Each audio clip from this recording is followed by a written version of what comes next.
ఎప్పటికైనా సొంతం. రాదురా ఏ విజయం నీ కోసం నా కోసం, ఎటుపోదురా నువ్వు చేసిన కష్టం ఎప్పటికైనా సొంతం.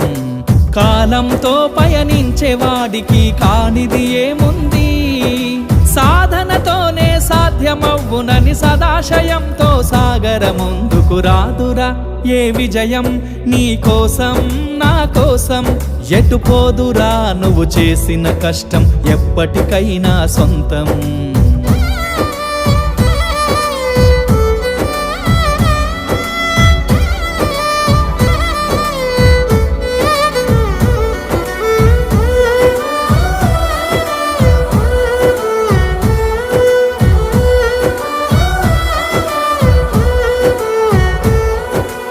ఆకాశంలో అలలాగా పోయే ఆ పక్షులనే చూడు, అనుకున్న